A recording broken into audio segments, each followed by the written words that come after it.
السلام علیکم ورحمۃ اللہ.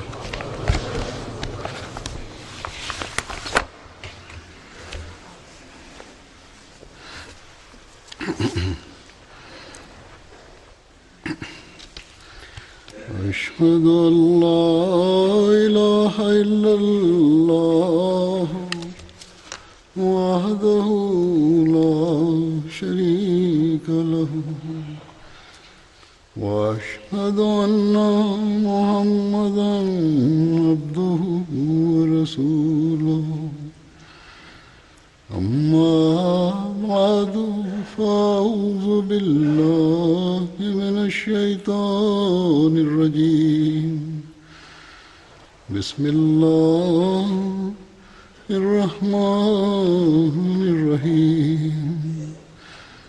الحمد لله رب العالمين الرحمن الرحيم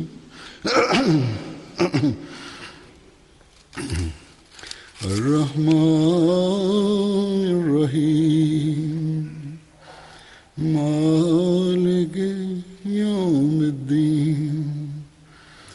إياك نعبد وإياك نستعين.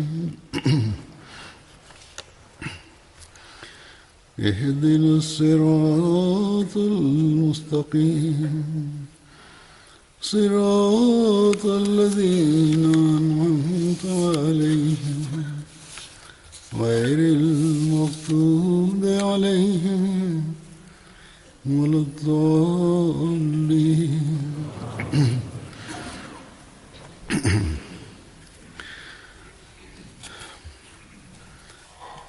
بدری صحابہ کے ذکر میں آج میں حضرت مقداد بن اسود یا مقداد بن عمر، اصل نام ان کا مقداد بن عمر ہے، ان کا ذکر کروں گا. حضرت مقداد کے والد کا نام عمر تھا، جو بنی سالبہ سے تھے. والد کا نام عمر بن سالبہ تھا. البتہ حضرت مقداد کو اسود بن یغوث کی طرف منسوب کیا جاتا ہے، کیونکہ اس نے انہیں بچپن میں اپنا متبنہ بنا لیا تھا، اس لیے مقداد بن اسود کے نام سے معروف ہو گئے. حضرت مقداد کے والد عمر بن سالبہ قبیلہ بہرا سے تعلق رکھتے تھے، جو یمن کے علاقے میں خزاع کا ایک قبیلہ تھا. زمانہ جاہلیت میں ان کے والد عمر کے ہاتھوں کسی کا قتل ہو گیا، جس وجہ سے وہ بھاگ کر حضرموت، جو سمندر کے کنارے عدن کے شرقی جانب یمن میں ایک علاقہ ہے، وہاں چلے گئے اور وہاں کندہ قبیلے کے حلیف بن گئے، جس بنا پر کندی کہلائے جانے لگے. وہاں ایک خاتون سے عمر نے شادی کر لی، جس سے حضرت مقداد پیدا ہوئے. جب مقداد بڑے ہوئے تو ان کا ابو شمر بن حجر کندی سے جھگڑا ہو گیا. انہوں نے شمر کی ٹانگ تلوار سے کاٹ دی اور پھر مکہ بھاگ آئے اور اسود بن عبد یغوث کے حلیف بن گئے. مقداد نے اپنے والد کو خط لکھا تو وہ بھی پھر مکہ آ گئے. اسود نے مقداد کو اپنا متبنہ بنا لیا تھا، جس وجہ سے ان کو مقداد بن اسود بھی کہا جانے لگا اور عموماً اسی نام سے مشہور ہو گئے. لیکن جب آیت ادعو لآبائہم نازل ہوئی، یعنی ان کو ان کے باپوں کے نام سے پکارو، بچوں کو، لے پالکوں کو بھی، تو انہیں مقداد بن عمر کہا جانے لگا. لیکن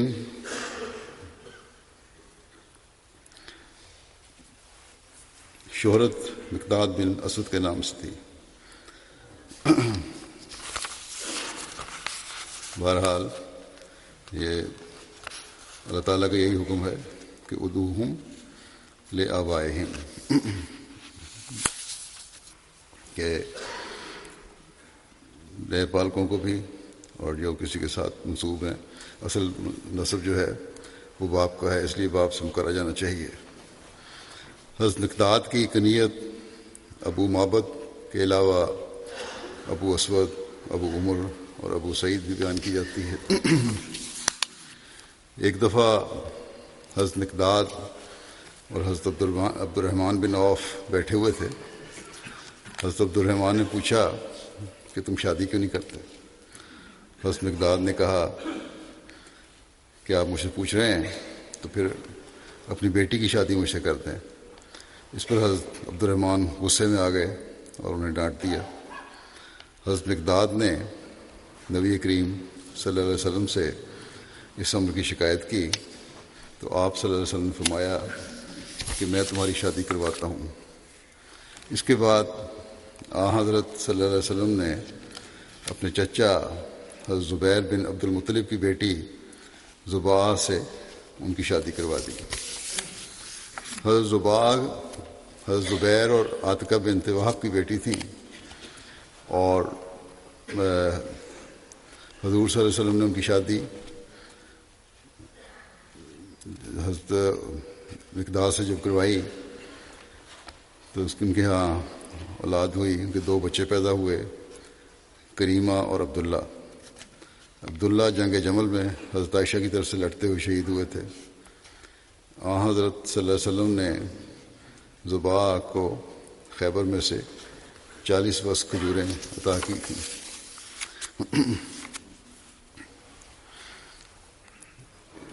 اور یہ تقریباً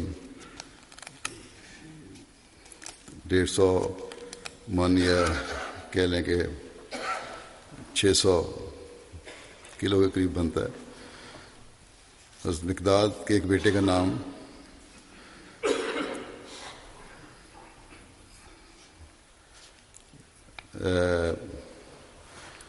معبد بھی تھا۔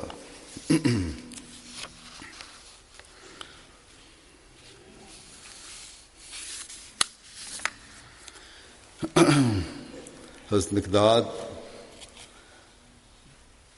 کی بیٹی کریمہ آپ کا حلیہ بیان کرتی ہیں کہ ان کا قد لمبا اور رنگ گندمی تھا، پیٹ بڑا اور سر میں کثرت سے بال تھے۔ وہ اپنی داڑھی کو زرد رنگ لگایا کرتے تھے جو خوبصورت تھی، نہ بڑی تھی اور نہ چھوٹی تھی، آنکھیں سیاہ تھیں اور ابرو باریک اور لمبے تھے۔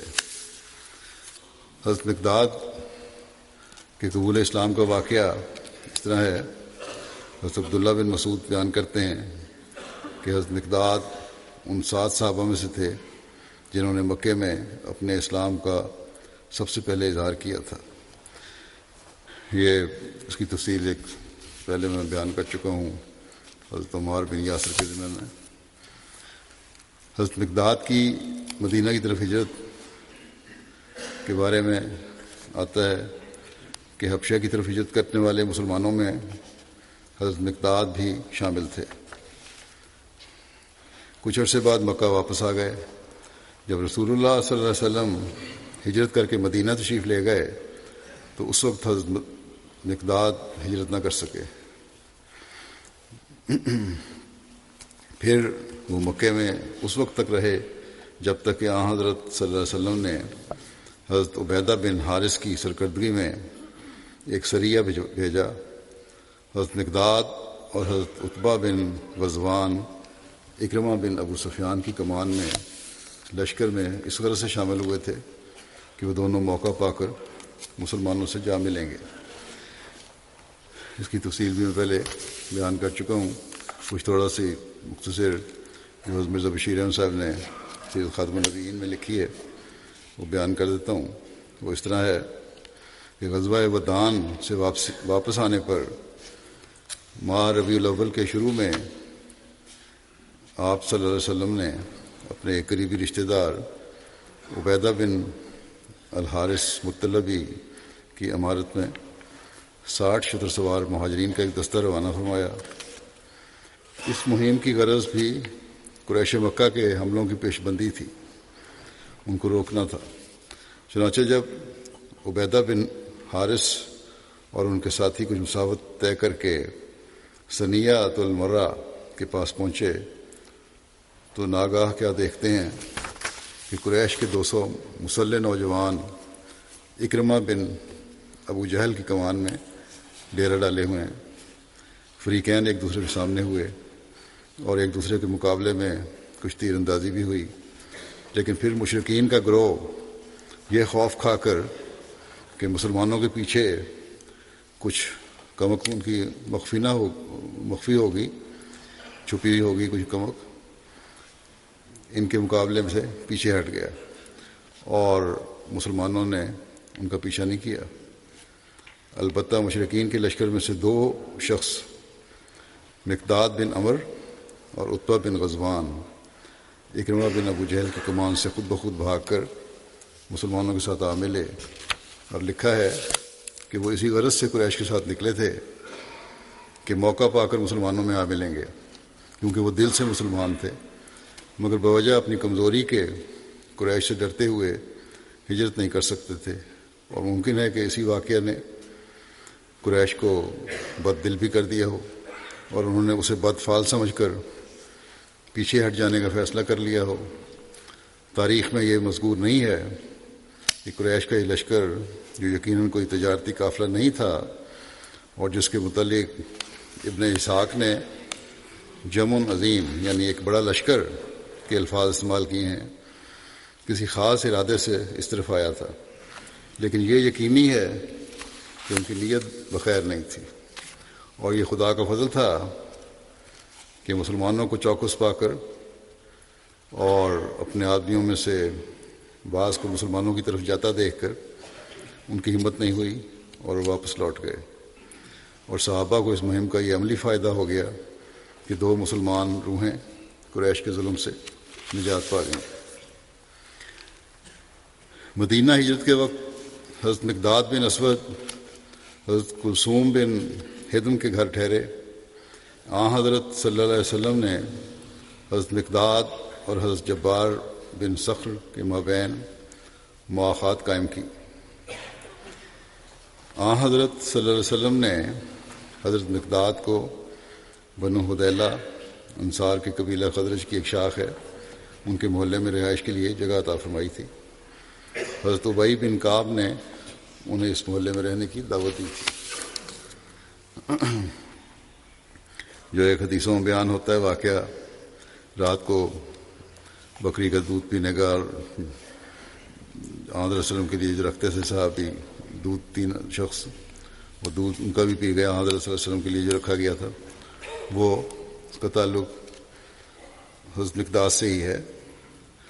حضرت مقداد یہ روایت کرتے ہیں کہ وہ کہتے ہیں کہ میں اور میرے 2 ساتھی مدینہ ہجرت کر کے آئے اور ہمارے کان اور آنکھیں مشقت کی وجہ سے متاثر ہو گئی تھیں۔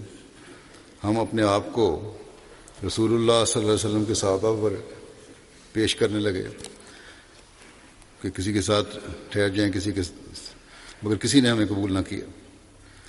تو ہم رسول اللہ صلی اللہ علیہ وسلم کے پاس آئے، آپ ہمیں اپنے گھر لے گئے تو وہاں 3 بکریاں تھیں۔ نبی صلی اللہ علیہ وسلم نے فرمایا ان کا دودھ ہم سب کے لیے دو لیا کرو۔ وہ کہتے ہیں کہ ہم دودھ دوتے اور ہم میں سے ہر شخص اپنا حصہ پی لیتا، اور ہم نبی کریم صلی اللہ علیہ وسلم کے لیے آپ کا حصہ رکھ دیتے۔ وہ کہتے ہیں کہ رات آپ تشریف لاتے اور اتنی آواز میں السلام علیکم کہتے کہ سونے والا بیدار نہ ہو اور جو جاگ رہا ہو وہ سن لے۔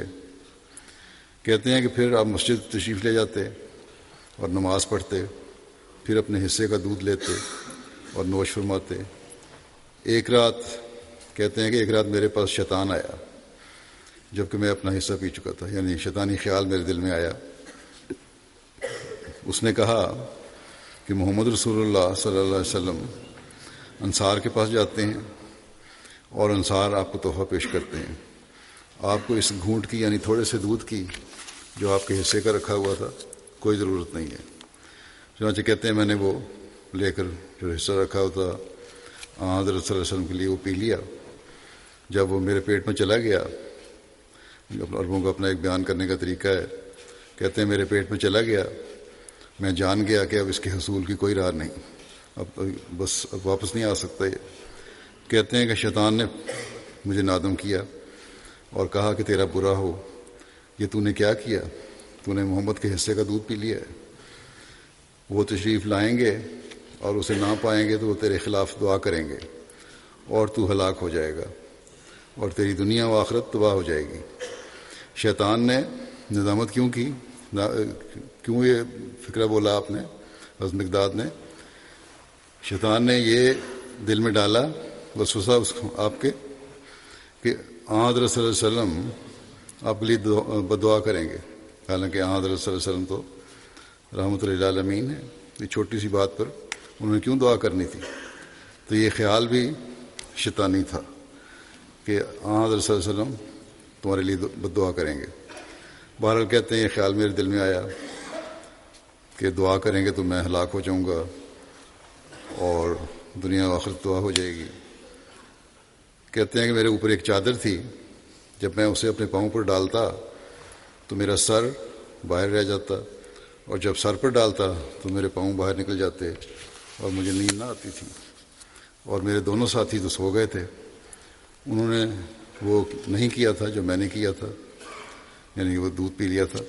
کہتے ہیں پھر نبی کریم صلی اللہ علیہ وسلم تشریف لائے، آپ نے السلام علیکم کہا جیسے کہا کرتے تھے، پھر مسجد گئے اور نماز پڑھی، یعنی نفل پڑھے، پھر اپنے مشروب کی طرف آئے، جو گلاس رکھا ہوا تھا دودھ کا اس کی طرف آئے، اس کا ڈھکنا اٹھایا تو اس میں کچھ بھی نہیں تھا۔ آپ صلی اللہ علیہ وسلم نے آسمان کی طرف سر اٹھایا، میں نے کہا اب آپ میرے لیے، کہتے ہیں میں دیکھ رہا تھا سب کچھ، جاگ رہا تھا، مجھے خیال آئے گا میرے خلاف دعا کریں گے، یعنی وہ دعا دیں گے مجھے اور میں ہلاک ہو جاؤں گا، لیکن آپ نے فرمایا کہ اللہم اتم من اطعمنی و اسقِ من اسقانی، یعنی اے اللہ جو مجھے کھلائے اس کو تو کھلا اور جو مجھے پلائے تو اس کو پلا۔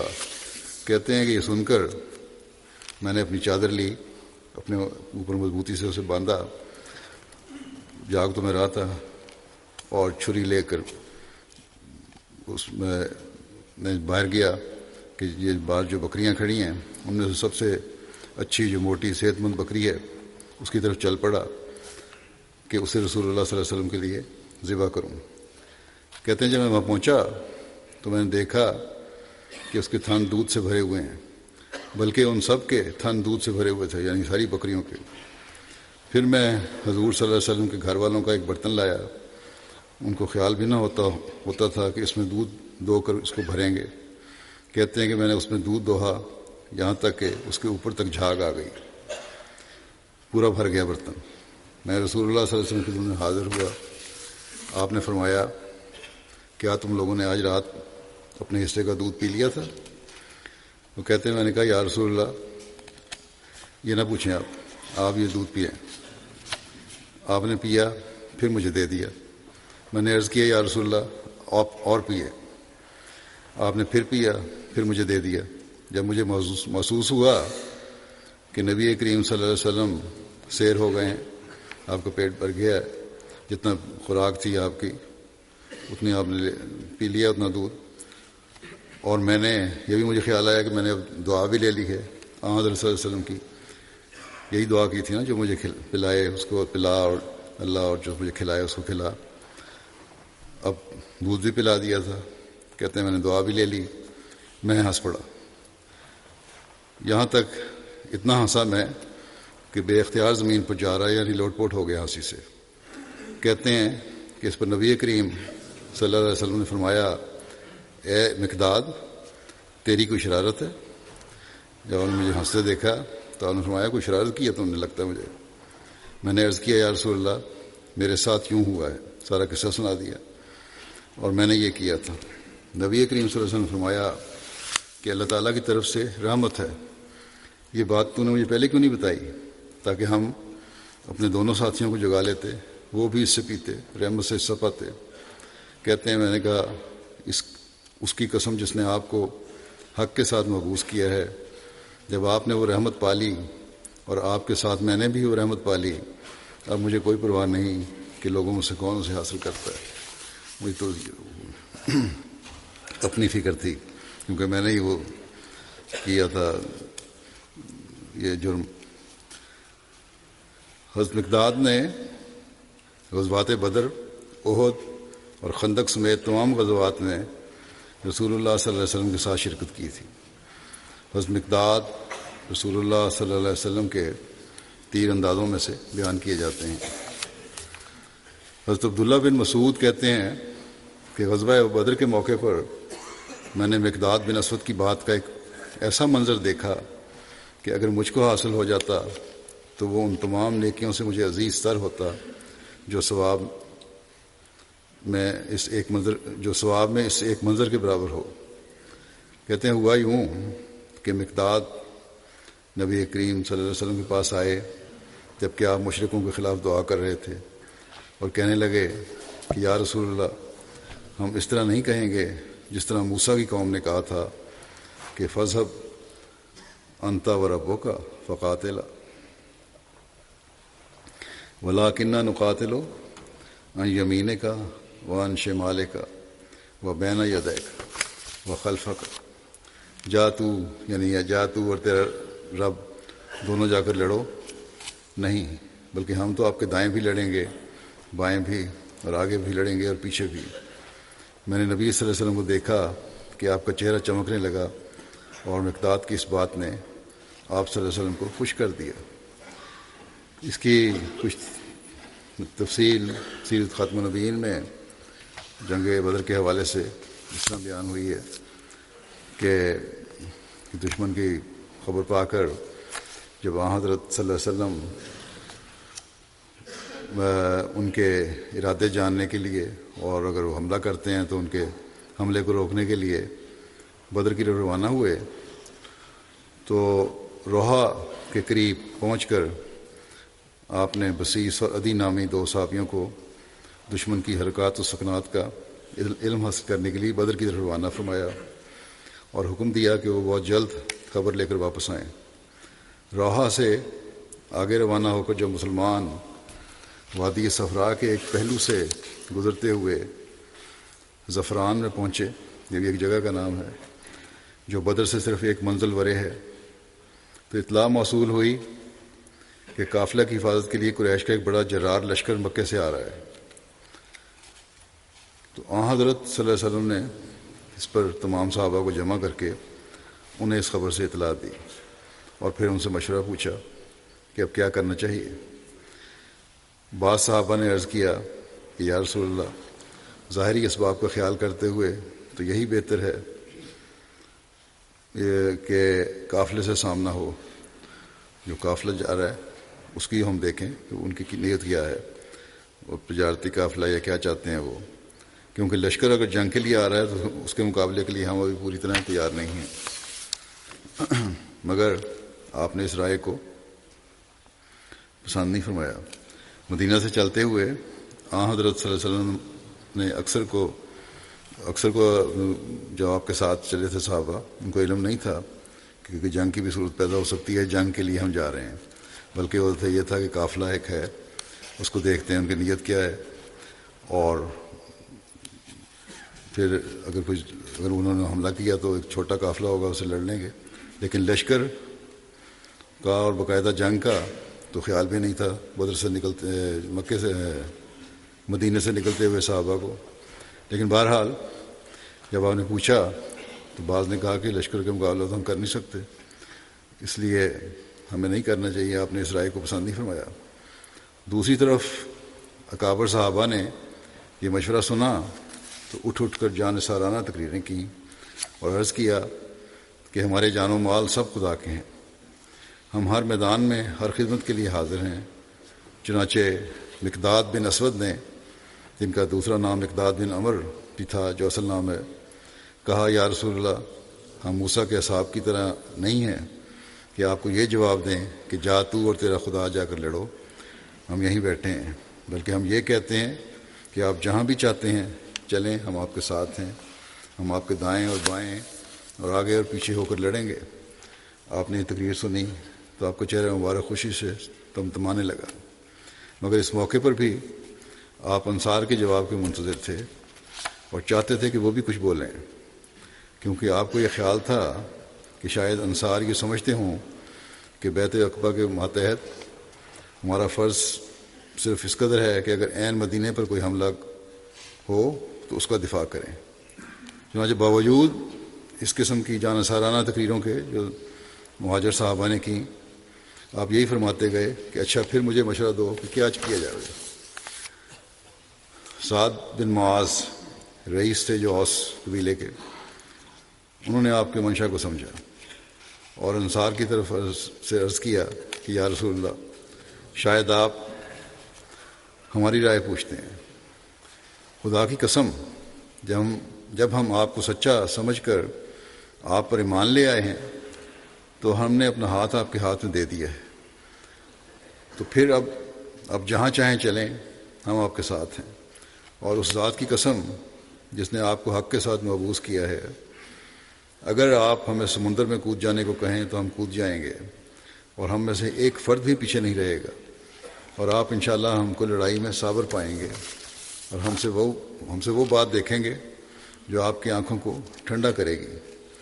آپ صلی اللہ علیہ وسلم نے یہ تقریر سنی تو بہت خوش ہوئے اور فرمایا سیرو وابشروا فإن اللہ قد وعدنی احدی الطائفتین واللہ لکأنی انظر الی مصارع القوم، یعنی تو پھر اللہ کا نام لے کر آگے بڑھو اور خوش ہو، کیونکہ اللہ نے مجھے سے وعدہ فرمایا ہے کہ کفار کے ان دو گروہوں یعنی لشکر یا قافلہ جو ہے، ان میں سے کسی ایک گروہ پر ہم کو ضرور غلبہ دے گا۔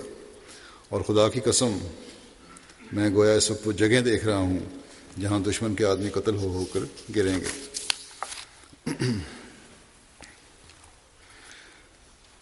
پھر حضرت مقداد کے بارے میں یہ بھی آتا ہے کہ غزوہ بدر میں اللہ کی راہ میں قتال کرنے والے پہلے گھڑ سوار ہونے کا شرف آپ کو حاصل ہوا۔ ان کے گھوڑے کا نام صبحہ تھا۔ ایک روایت کے مطابق غزوہ بدر میں مسلمانوں کے 2 گھوڑوں کا ذکر ملتا ہے۔ حضرت علی کہتے ہیں کہ بدر کے دن ہمارے پاس 2 گھوڑے تھے، ایک حضرت زبیر بن عوام کا اور دوسرا حضرت مقداد بن اسود کا۔ ابن ہشام کے مطابق غزوہ بدر کے دن مسلمانوں کے پاس 3 گھوڑے تھے۔ حضرت مرثد بن ابو مرثد کے پاس گھوڑا تھا جس کا نام سبل تھا، حضرت مقداد بن عمر کے پاس گھوڑا تھا جس کا نام بازجہ تھا یا صبحہ تھا، اور حضرت زبیر بن عوام کے پاس گھوڑا تھا جس کا نام یاسوب تھا۔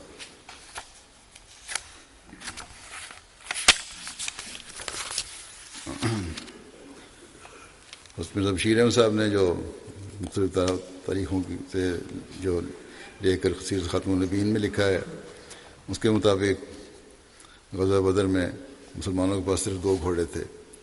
بعض کتابوں میں 3 اور 5 جیسا کہ میں نے کہا 3 کا ذکر ملتا ہے، بعض میں 5 کا ذکر بھی ملتا ہے۔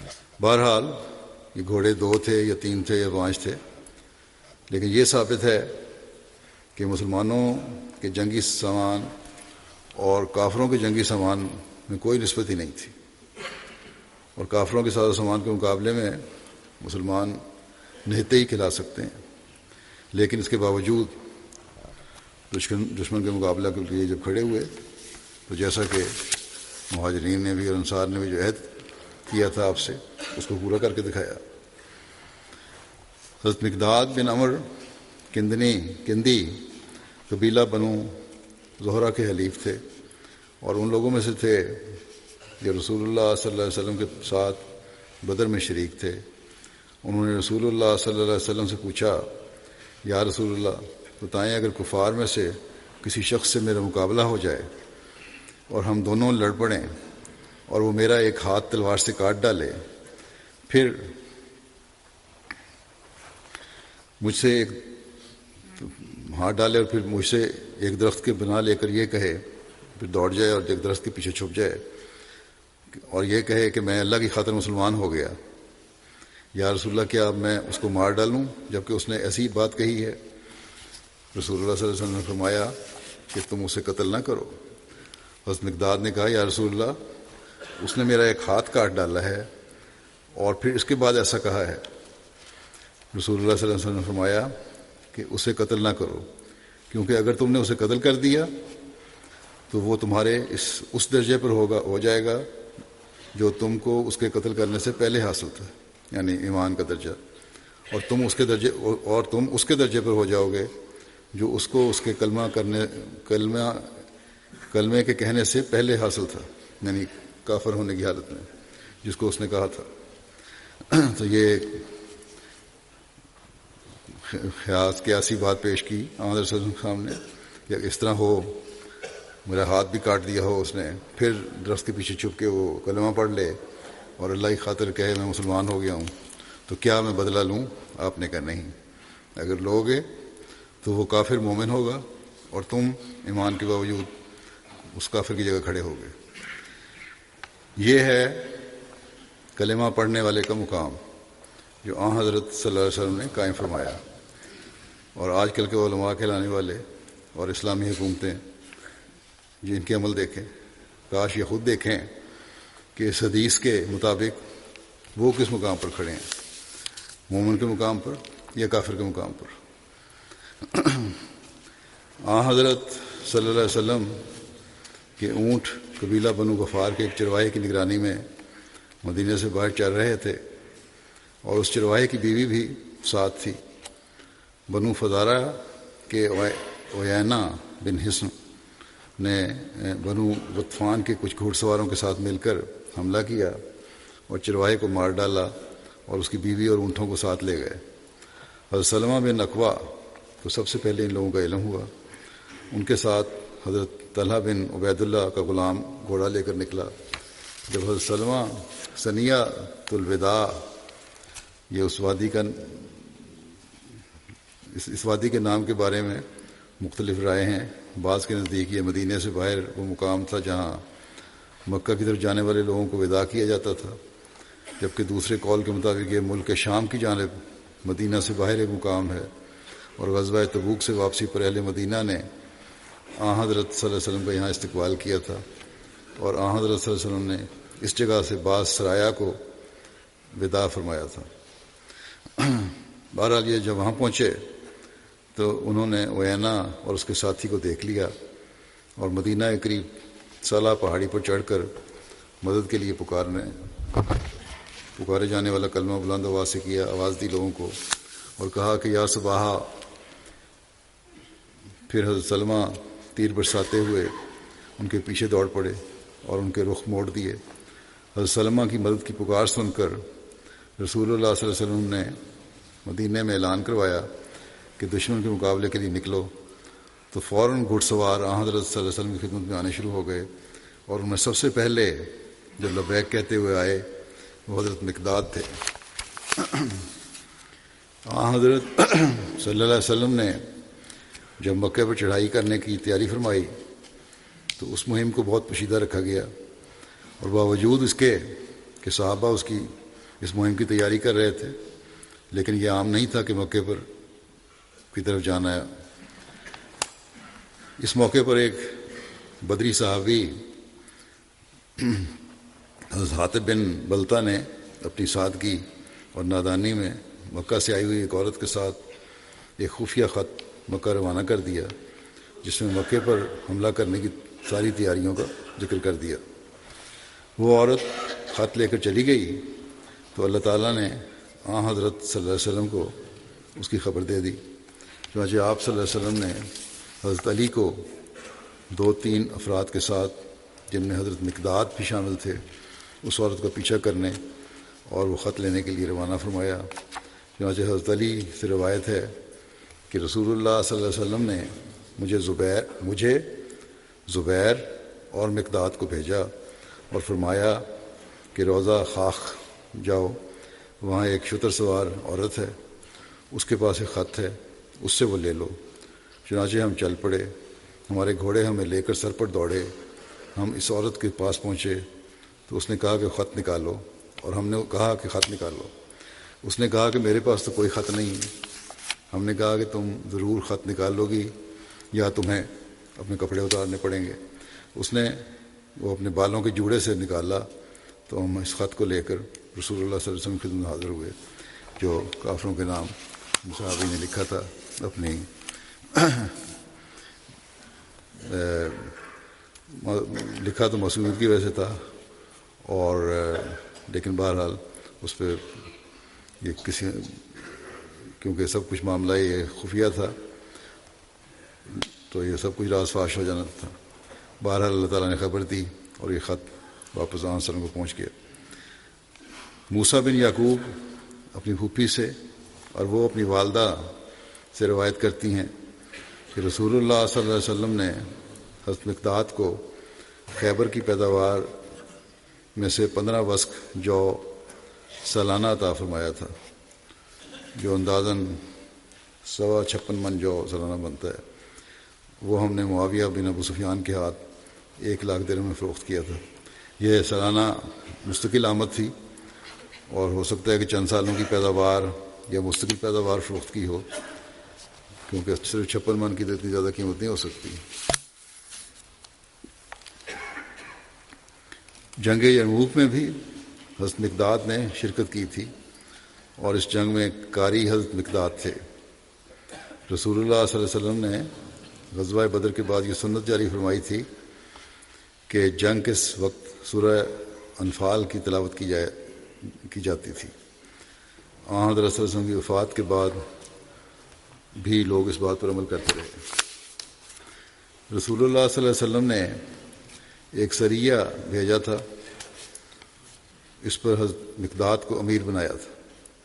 جب وہ واپس آیا تو آپ صلی اللہ علیہ وسلم نے پوچھا کہ اے ابو معبد، تو نے امارت کے منصب کو کیسا پایا؟ تو انہوں نے عرض کیا یا رسول اللہ، میں جب نکلا تو میری یہ حالت ہوئی کہ میں دوسرے لوگوں کو اپنا غلام تصور کر رہا تھا۔ اس پر آپ نے فرمایا کہ اے ابو معبد، امارت اسی طرح ہے سوائے اس کے کہ جسے اللہ تعالیٰ اس کے شر سے محفوظ رکھے۔ مقداد نے عرض کیا کوئی شک نہیں، اس ذات کی قسم جس نے آپ کو حق کے ساتھ نبی بنا کر بھیجا ہے، میں 2 آدمیوں پر بھی نگران بننا پسند نہ کروں گا۔ یہ ایک تجربہ مجھے ہوا، اور اس میں نے دیکھا کہ مجھے یوں لگا کہ سب میرے غلام ہیں، تو میں اس کے بعد اس لیے پہنچا ہوں کہ مجھے تو یہ پسند ہی نہیں کہ کبھی کسی 2 آدمیوں کا بھی نگران بنوں۔ یہ تقویٰ کا معیار تھا ان لوگوں کا کہ افسر بننے سے تکبر پیدا ہو سکتا ہے، اس لیے میں پسند نہیں کرتا کہ 2 آدمی بھی میرے ماتحت ہوں۔ بس ہمارے سب افسروں کو بھی یہ ہمیشہ یاد رکھنا چاہیے کہ اول تو خواہش نہیں کرنی، اور جب افسر بنایا جائے، عہدہ دیا جائے، تو اللہ تعالیٰ سے اس عہدے کے شر سے بچنے کی بھی دعا مانگنی چاہیے، اور اللہ تعالیٰ کبھی تکبر پیدا نہ کرے، اور اس کا فضل مانگنا چاہیے۔ حضرت مقداد حمص کے محاصرے میں حضرت ابو عبیدہ بن جراح کے ساتھ تھے۔ حضرت مقداد نے مصر کی فتح میں بھی حصہ لیا۔ 20 ہجری میں جب مصر پر فوج کشی ہوئی اور حضرت عمر بن عاص امیر عسکر نے دربار خلافت سے مزید کمک طلب کی، تو حضرت عمر نے 10,000 سپاہی اور 4 افسر، جن میں سے ایک حضرت مقداد بھی تھے، ان کی مدد کے لیے روانہ فرمائے، اور لکھا کہ ان افسروں میں سے ہر ایک دشمن کے 1,000 سپاہیوں کے برابر ہے۔ چنانچہ در حقیقت اس کمک کے پہنچتے ہی جنگ کی حالت بدل گئی، اور نہایت قلیل عرصے میں تمام سرزمینیں جو فرعون کی زمین تھی توحید کا ورثہ بن گئی۔ جبیر بن نفیر بیان کرتے ہیں کہ حضرت مقداد بن اسود ہمارے پاس کسی کام سے تشریف لائے، تو ہم نے کہا اللہ تعالیٰ آپ کو صحت و سلامتی سے رکھے، آپ تشریف رکھیں یہاں تک کہ ہم آپ کا کام کر دیں۔ انہوں نے کہا کہ قوم کی حالت پر تعجب آتا ہے، ابھی میں جب آئے تو کہا میں ان لوگوں کے پاس سے گزرا، کچھ لوگوں کے پاس سے گزرا تو فتنے کی تمنا کر رہے تھے، وہ گمان کر رہے تھے کہ اللہ تعالیٰ انہیں ضرور ویسے ہی آزمائے گا جیسے اس نے اپنے رسول صلی اللہ علیہ وسلم اور اس کے صحابہ کو آزمایا تھا۔ کہنے لگا کہ اللہ کی قسم، میں نے رسول اللہ صلی اللہ علیہ وسلم کو یہ فرماتے سنا ہے کہ خوش بخت وہ ہے جو فتنوں سے بچایا گیا۔ یہ بات حضرت صلی اللہ علیہ وسلم نے 3 مرتبہ دہرائی۔ اور آپ نے فرمایا کہ اگر ابتلا آ جائے تو پھر صبر ہے، کہ فتنوں کی یعنی کسی آزمائش کی اور سختی کی تو دعا نہیں کرنی چاہیے، نہ خواہش کرنی چاہیے، لیکن اگر ابتلا آ جائے، امتحان آ جائے تو پھر صبر دکھانا چاہیے اس پہ، اور پھر ثابت قدمی دکھانی چاہیے، نہ یہ کہ پھر بزدلی دکھائی جائے۔ حضرت مقداد کا جسم بھاری بھرکم تھا، لیکن اس کے باوجود جہاد کے لیے نکلتے تھے۔ ایک دفعہ کسی سونار کے صندوق کے پاس بیٹھے تھے تو حضرت مقداد صندوق سے بھی بڑے نظر آ رہے تھے۔ کسی نے ان سے کہا کہ اللہ تعالیٰ نے آپ کو جہاد سے معذور فرمایا ہے، کافی جسیم ہیں، اور جیسا کہ ان کی بیٹی نے بتایا کہ پیٹ بڑا تھا۔ حضرت مقداد نے جواب دیا کہ مجھ پر سورہ بہوس سورہ توبہ کا بھی دوسرا نام ہے، کیونکہ اس صورت میں منافقین اور ان کے رازوں کو کھولا گیا ہے۔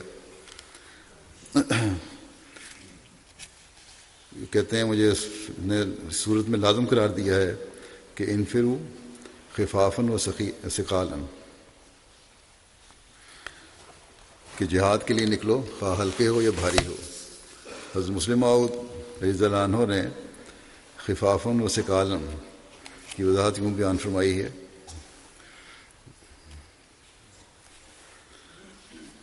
کہ اس آیت میں مسلمانوں کو تاکید کی گئی ہے کہ خدا کی راہ میں جہاد کے لیے نکلیں اور کسی قسم کی مشکل ان کے راستے میں نہیں آنی چاہیے۔ خفافاً و ثقالاً کے کئی معنی ہیں۔ تم بوڑھے ہو یا جوان ہو، فرد، افراد یا گروہوں میں سے ہو، پیدل ہو یا سوار ہو، تمہارے پاس ہتھیار کافی ہیں یا نہیں ہیں، خوراک کافی ہے یا نہیں ہے۔ حضرت مقداد نے اس آیت سے، کیوں کئی معنی ہیں اس کے، جسم کا ہلکا ہونا اور بھاری ہونا مراد لے کر اپنے شوق جہاد کا بھی اظہار کیا۔ حضرت مقداد کا پیٹ بہت زیادہ بڑا ہوا تھا۔ ان کا ایک رومی غلام تھا، وہ ان سے کہنے لگا کہ میں آپ کے پیٹ کو کاٹ کر چربی نکال دوں گا۔ اس زمانے میں جو بھی آپریشن کا طریقہ تھا وہ ہلکا ہو جائے گا اس سے، آج کل بھی لوگ کرتے ہیں۔ چنانچہ اس نے حضرت مقداد کا پیٹ چاک کیا اور چربی نکال کر دوبارہ سی دیا، لیکن اس وجہ سے حضرت مقداد کی وفات ہو گئی، انفیکشن وغیرہ ہو گیا، ٹھیک نہیں ہو سکے۔ بہرحال وہ غلام دیکھ کے پھر بھاگ گیا وہاں سے۔ لیکن ایک اور روایت بھی ہے، اس کے مطابق حضرت مقداد کی وفات دون الخروا یعنی کیسٹر آئل پینے کی وجہ سے ہوئی تھی۔ ابو فائد نے روایت کیا یہ۔ حضرت مقداد کی بیٹی کریمہ کہتی ہیں کہ حضرت مقداد کی وفات مدینہ سے 3 میل کے فاصلے پر جرف مقام پر ہوئی۔ وہاں سے ان کی نعش کو لوگوں کے کندھوں پر اٹھا کر مدینہ لایا گیا۔ حضرت عثمان نے ان کی نماز جنازہ پڑھائی اور جنت البقیع میں انہیں دفن کیا گیا۔ 33 ہجری میں حضرت مقداد کی وفات ہوئی تھی۔ وفات کے وقت ان کی عمر 70 سال یا اس کے قریب تھی۔ ابن بریدہ اپنے والد سے روایت کرتے ہیں کہ انہوں نے بیان کیا کہ رسول اللہ صلی اللہ علیہ وسلم نے فرمایا، اللہ نے مجھے 4 سے محبت کرنے کا حکم دیا ہے اور مجھے بتایا گیا ہے کہ وہ بھی ان سے محبت کرتا ہے۔ سوال کیا گیا کہ یا رسول اللہ وہ کون ہیں؟ آپ نے فرمایا، ابن ماجہ کی روایت ہے، مختلف وقتوں میں مختلف ہے، بہرحال یہ روایت یہی ہے۔ کہتے ہیں آپ نے فرمایا کہ علی ان میں سے ہیں، یا آپ نے 3 بار فرمایا، اور پھر ابو ذر، پھر سلمان اور مقداد ہیں۔ حضرت علی سے روایت ہے کہ نبی کریم صلی اللہ علیہ وسلم نے فرمایا، ہر نبی کو 7 نجیب رفقا دیے گئے ہیں۔ راوی کہتے ہیں کہ یا آپ نے یہ فرمایا کہ رفقا کے بجائے نگران کا لفظ استعمال فرمایا تھا، لیکن مجھے 14 عطا کیے گئے ہیں۔ ہم نے عرض کیا کہ وہ کون ہیں؟ تو حضرت علی کہتے ہیں کہ آپ نے فرمایا کہ ایک تو میں ہوں، یعنی حضرت علی، میرے 2 بیٹے اور حسن اور حسین، جعفر، حمزہ، ابو بکر، عمر، مصعب بن عمیر، بلال، سلمان، عمار، مقداد، حذیفہ، ابو ذر اور عبداللہ بن مسعود۔ یہ بھی سنن ترمذی کی روایت ہے۔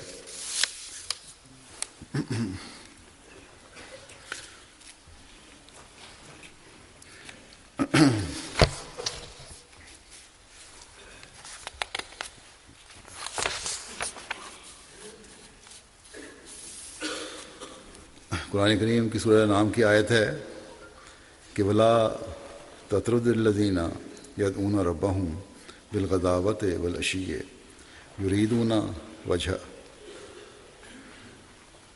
علیک من حسابہم من شیء علیک من حسابہم من شیء وما من حسابک علیہم من شیء فتطردہم فتکون من الظالمین، اور تو ان لوگوں کو نہ دھتکار جو اپنے رب کو اس کی رضا چاہتے ہوئے صبح بھی پکارتے ہیں اور شام کو بھی، تیرے ذمہ ان کا کچھ بھی حساب نہیں اور نہ ہی تیرا کچھ حساب ان کے ذمہ ہے، بس اگر پھر بھی تو انہیں دھتکار دے گا تو ظالموں میں سے ہو جائے گا۔ حضرت سعد نے اس آیت کے بارے میں بیان کرتے ہیں، ابن ماجہ کی روایت ہے یہ بھی، کہ یہ آیت 6 اشخاص کے بارے میں نازل ہوئی کہ میں خود یعنی حضرت سعد، ابن مسعود، صہیب، عمار، مقداد اور بلال۔ حضرت سعد نے کہا کہ قریش نے رسول اللہ صلی اللہ علیہ وسلم سے کہا کہ ہم اس بات پر راضی نہیں ہیں کہ ان لوگوں کے تابع ہوں، بس تو انہیں اپنے پاس سے دھتکار دے۔ راوی کہتے ہیں کہ اس بنا پر رسول اللہ صلی اللہ علیہ وسلم کے دل میں وہ بات داخل ہوئی جو اللہ نے چاہا کہ داخل ہو، تو اللہ عز و جل نے آپ پر یہ آیت نازل فرمائی ولا تطرد الذین یدعون ربہم بالغداوۃ والعشی یریدون وجہ، اور تو ان لوگوں کو نہ دھتکار جو اپنے رب کو اس کی رضا چاہتے ہیں صبح بھی پکارتے ہیں اور شام کو۔ بہرحال جس آیت کا وجہ جو بھی تھی، لیکن یہ کہتے ہیں کہ آن صلی اللہ علیہ وسلم نے یہی جواب دیا تھا۔ ایک روایت کے مطابق حضرت مقداد پہلے صحابی تھے جنہوں نے اللہ تعالیٰ کے راستے میں گھوڑے پر لڑائی میں حصہ لیا، پہلے بھی تھوڑا سا بیان ہو چکا ہے۔ حضرت مقداد سے روایت ہے کہ وہ ایک روز قضائے حاجت کے لیے بقیع کی طرف گئے جو قبرستان ہے۔ لوگ اس وقت 2-3 روز بس بعد قضائے حاجت کے لیے جایا کرتے تھے، اور قضائے حاجت کے لیے ایک ویرانہ میں داخل ہوئے، اور اس دوران میں کھانا بہت کم ہوتا تھا، اور کہتے ہیں کہ پخانا بھی اونٹ کی مینگنیوں کی طرح ہوتا تھا، اور اس دوران میں قضائے حاجت کے لیے بیٹھے ہوئے تھے تو انہوں نے ایک چوہا دیکھا جس نے بل میں سے ایک دینار نکالا، پھر اندر گیا اور ایک اور دینار نکالا، حتیٰ کہ اس نے 17 دینار نکالے۔ اس کے بعد ایک سرخ رنگ کا کپڑا نکالا۔ حضرت مقداد کہتے ہیں کہ میں نے اس کپڑے کو کھینچا تو اس میں 1 دینار پایا، اس طرح 18 دینار ہو گئے۔ پھر میں ان کو لے کر نکلا اور انہیں لے کر رسول اللہ صلی اللہ علیہ وسلم کی خدمت میں حاضر ہوا اور آپ کو ساری بات بتائی اور عرض کیا کہ یا رسول اللہ اس کا صدقہ لے لیجئے۔ آپ نے فرمایا اس کا کوئی صدقہ نہیں ہے، انہیں لے جاؤ، اللہ تعالیٰ ان میں تمہارے لیے برکت ڈال دے۔ پھر آپ نے فرمایا شاید تم نے اس سوراخ میں ہاتھ ڈالا ہوگا۔ میں نے عرض کیا کہ نہیں، اس خدا کی قسم جس نے آپ کو حق کے ذریعے عزت بخشی ہے کہ میں نے کبھی ہاتھ نہیں ڈالا تھا، بلکہ اسی طرح اللہ تعالیٰ نے میرے لیے انتظام کر دیا۔ جبیر بن نفیر روایت کرتے ہیں کہ ایک دن ہم حضرت مقداد کے ساتھ مجلس میں بیٹھے ہوئے تھے کہ ایک آدمی گزرا اور اس نے کہا کیا ہی مبارک آنکھیں ہیں جنہوں نے رسول اللہ صلی اللہ علیہ وسلم کا دیدار کیا ہے، اللہ کی قسم ہماری دلی خواہش ہے کہ ہم بھی دیکھتے جو آپ نے دیکھا ہے، جو صحابہ کو طرف اشارہ کر کے دیکھا، کہا کہ آپ لوگوں نے دیکھا ہے، اور ہم بھی اس کا مشاہدہ کرتے جس کا آپ نے مشاہدہ کیا ہے۔ یہ سن کر حضرت مقداد غصے میں آ گئے۔ راوی کہتے ہیں کہ میں نے بڑے تعجب سے پوچھا کہ اس شخص نے تو محض خیر کی بات کی ہے۔ حضرت مقداد نے اس شخص کی طرف متوجہ ہوتے ہوئے کہا کہ اس شخص کو کون سی چیز اس زمانے میں حاضر ہونے کی تمنا پر مجبور کر رہی ہے جس سے اللہ نے اسے غائب رکھا۔ پھر کہنے لگے کہ ہمیں کیا معلوم کہ اگر یہ اس وقت ہوتا تو کس مقام پر ہوتا۔ اللہ کی قسم، پھر انہوں نے کہا کہ اللہ کی قسم رسول اللہ صلی اللہ علیہ وسلم کا زمانہ تو ایسے لوگوں نے بھی پایا جنہیں اللہ نے اندھے منہ دوزخ میں ڈال دیا، کیونکہ انہوں نے رسول اللہ صلی اللہ علیہ وسلم کو نہ مانا اور نہ ہی آپ کی تصدیق کی۔ اب یہ جو کہہ رہا ہے کہ کیا پتہ اس کا قسمت میں کیا تھا اس وقت، اگر تصدیق نہ کرتا تو پھر دوزخ میں جاتا۔ پھر آگے کہنے لگے کہ تم اللہ کی حمد کیوں نہیں کرتے کہ اس نے تمہیں ایسے وقت میں پیدا کیا جس میں تم صرف اپنے رب کو پہچاننے والے ہو، کسی قسم کا شرک نہیں کرتے، اپنے رب کو پہچانتے ہو، رسول پر ایمان لاتے ہو، اور اپنے نبی کی لائی ہوئی شریعت کی تصدیق کرنے والے ہو۔ اور اللہ نے دوسروں کے ذریعے تمہیں آزمائشوں سے بچا لیا۔ پہلے لوگ تھے یا دوسرے اس زمانے کے لوگ تھے، آزمائشوں میں سے گزرے، تمہیں اللہ نے ان آزمائشوں سے بچا لیا ہے، تم اس پہ خدا کا شکر ادا کرو۔ پھر کہنے لگے خدا کی قسم، اللہ تعالیٰ نے نبی کریم صلی اللہ علیہ وسلم کو جاہلیت کے زمانے میں بھیجا، اور فطرت وحی کے زمانے میں جو کسی بھی نبی کی بعثت کے زمانے سے سب سے زیادہ سخت زمانہ تھا، یعنی وہ زمانہ جب ایک لمبا عرصے کے بعد نزول ہوا، ایک نبی کے بعد دوسرے نبی کے درمیان جو وقفہ ہے وہ اسی کو اس میں وحی نہیں ہوتی، اور یا ایک لمبا عرصہ تھا جو ایک نبی اور دوسرے نبی کے درمیان کا ہوتا ہے اس طرح، اور نبی وہاں انبیاء کی وحی نہیں ہوتی اس میں، وہ لفظ اس کو کہتے ہیں فطرت۔ تو کہتے ہیں جو لمبا عرصہ تھا جس میں وحی نہیں ہوئی یا آن رسول مبعوث نہیں ہوئے، وہ زمانہ تھا بڑا لمبا جس میں شرک بھی پھیل گیا۔ پھر آپ نے کہا کہ بڑا سخت زمانہ تھا، لوگ بتوں کی پوجا کرتے تھے اور اس سے افضل کسی کو نہیں مانتے تھے۔ پھر رسول اللہ صلی اللہ علیہ وسلم فرقان کے ساتھ مبعوث ہوئے، جس نے حق و باطل میں فرق کر دیا اور والد اور بیٹے کے درمیان فرق کر دیا، حتیٰ کہ ایک آدمی اپنے والد، بیٹے یا بھائی کو کافر سمجھتا تھا، جبکہ اللہ نے اس کے دل کا تالا ایمان کے لیے کھول دیا تھا۔ تو پھر کہتے ہیں کہ وہ جانتا تھا کہ اگر وہ کفر کی حالت میں مر گیا تو دوزخ میں جائے گا۔ اس کی آنکھیں ٹھنڈی نہ ہوتی تھیں جب اسے معلوم ہوتا تھا کہ اس کا محبوب جہنم میں رہے گا۔ یہی وجہ ہے، یعنی کہ جب اسلام جو قبول کر لیا جنہوں نے، آن رسول کو مان لیا، وہ اپنے رشتہ داروں کے بارے میں فکر مند رہتے تھے، اور پتہ تھا کہ اگر قبول نہیں کریں گے اور مخالفت کریں گے تو جہنم میں جائیں گے۔ اور اس کے لیے کہتے ہیں پھر یہی وجہ ہے جس کے متعلق اللہ تعالیٰ نے فرمایا کہ والذین یقولون ربنا ھب لنا من ازواجنا وذریاتنا قرۃ اعین، کہ اور وہ لوگ جو یہ کہتے ہیں کہ اے ہمارے رب، ہمیں اپنے جیون ساتھیوں اور اپنی اولاد سے آنکھوں کی ٹھنڈک عطا کر۔ تو بس یہ دعا ہے جو ہمیشہ کرنی چاہیے تاکہ نسلوں میں بھی دین قائم رہے۔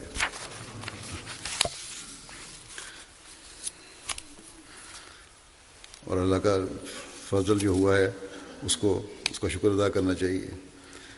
حضرت انس کہتے ہیں کہ نبی کریم صلی اللہ علیہ وسلم نے ایک آدمی کے قرآن پڑھنے کی آواز سنی جو اونچی آواز میں تلاوت کر رہا تھا، تو آپ صلی اللہ علیہ وسلم نے فرمایا یہ خشیت الہی رکھنے والا انسان ہے۔ وہ حضرت مقداد بن عمر تھے۔ اللہ تعالیٰ ہمیں بھی اسلام کی حقیقت کو سمجھنے کی توفیق عطا فرمائے، حضرت صلی اللہ علیہ وسلم کی امت میں ہونے کا حق ادا کرنے کی توفیق عطا فرمائے، اور اپنے اندر خشیت پیدا کرنے کی توفیق عطا فرمائے۔